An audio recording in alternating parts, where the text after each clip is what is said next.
Hey everyone, welcome to another 182 Collectibles video. Today we're going to be doing a Game of Thrones Valyrian Steel kind of sword review segment.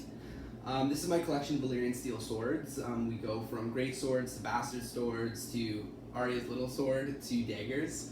I'm just going to go over them all just so you can have kind of an idea of how big they are, what they're like, what they feel like even though you're not holding them. Right off the bat, we're going to start with Longclaw, which is Jon Snow's sword. Obviously, they're all stainless steel except Catspaw. Jon Snow's goes in for $250 American on ValyrianSteel.com. And we'll get to him after we just bring everybody in. Number 2 is Catspaw, which is debatably this dagger of Joffrey, Peter Baelish, Tyrion. You can fight about it, it's one of them. This guy comes in at $230, again, Valyrian Steel. It's all going to be ValyrianSteel.com. $230 the massive steel version. There is no stainless steel version. It's one of those weapons that's very rare that they only need one. Oathkeeper, Brienne of Tarth, nice and heavy one. This clocks in at, I believe, $270. So smaller sword than Jon, more expensive. Oh. This little cute, adorable toothpick of a thing, needle, which is Arya's sword, obviously. Smallest sword they make, almost the size of a dagger, and it only actually comes in at $190, which is pretty cheap, seeing as the dagger is $230. And then I'm gonna need to have my both hands for my great sword. Okay. This very heavy, very large, 57.5 full length great sword of Ned Stark, which only actually clocks in at $300, which isn't bad when you think that Oathkeeper is $270, and you're getting all this metal, all this really nice looking sword for only $300. So that's pricing.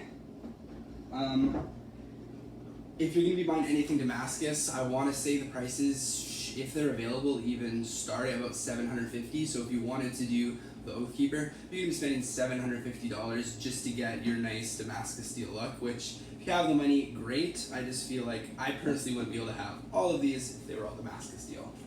So we're going to start right off at the top and have a look at some plaques. This is Jon Snow, obviously. It's got the Night's Watch oath on the back. I personally don't like it. I feel like they really should have made a Stark kind of thing rather than a Night's Watch, just because he finished up with a Night's Watch. Kind of boring, but it looks really cool, but it kind of, I just don't like this Night Watch. This is Catspaw. It's got a lot going on in it, which is really interesting. You have your Baratheon, you've got the Lannister getting down on a dog, wolf, you've got some dragons being eaten by lions and being beaten Baratheons. So essentially you see Starks and Targaryens being beat up by your Baratheons and Lannisters. So it's a really cool idea. People say it's a little muddled because there's so much going on, but I think it looks great, especially with such an ornate dagger.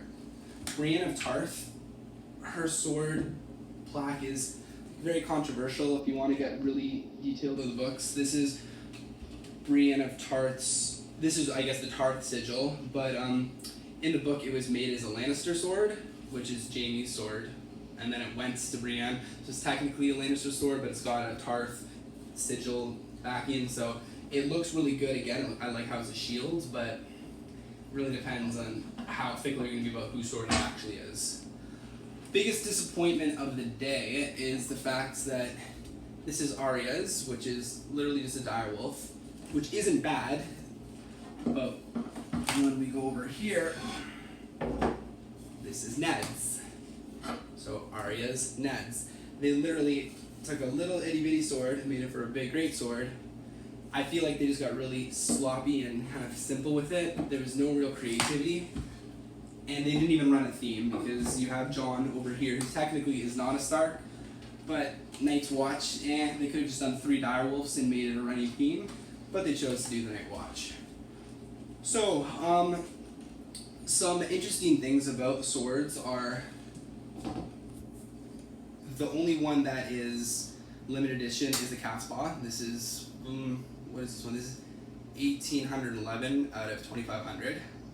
And then all of these will just be in production until they're finished doing them. Longclaw, I would probably say is my favorite. He's a bastard sword, which means he's going to be longer than your regular sword. So let me get it on this side.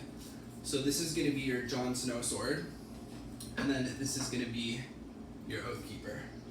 So as you can see, this is a little bit difficult to do, but Oathkeeper is shorter. So Longclaw really has that nice length to it. So he's not a great sword length, but he's got some really good weight to it and some really nice length. Speaking of weight, Oathkeeper has a very, very heavy, solid pommel handle. It's straight metal with a little bit of a jewel looking thing. So overall, Oathkeeper's super nice, but it's got really, really heavy weight to it. So the toss-up between those, I would definitely go with the Jon Snow, just because while they both have their really nice pommels and handles, the Jon Snow's got, I feel, the nicer plaque and just an all-around nicer look to it. Arya, smallest sword, is, I believe, 31.5 inches overall, so it's really not that long. One of the biggest questions I get on many of my videos is, can you sharpen them and can you cut things? Yes, you can sharpen them because it's a piece of metal, so technically yes, you can sharpen anything. Do you advise it? No. The sharpest one is definitely Catspaw, which if I pushed down hard enough would eventually cut me, but it's not really going to do much damage. He is very, very sharp though. If you were to sharpen this, you could, but it would probably just ruin the look of it, which is not too great, especially since you're spending so much money. When you take something like Oathkeeper, this is absolutely blunt. There's absolutely no edge to it. So again, you could sharpen it, but why are you going to do that to a almost $300 sword, right? Ned Stark is the only sword that is full tang, which means when you hit it, it's not going to break in half because the blade goes all the way through. If you were going to sharpen one, I'd probably go with sharpening Ned's, just because it's going to have that kind of real feel, and when you hit something, instead of blowing up in your hands, it's actually going to feel good. Ned Stark's sword is almost comedically large.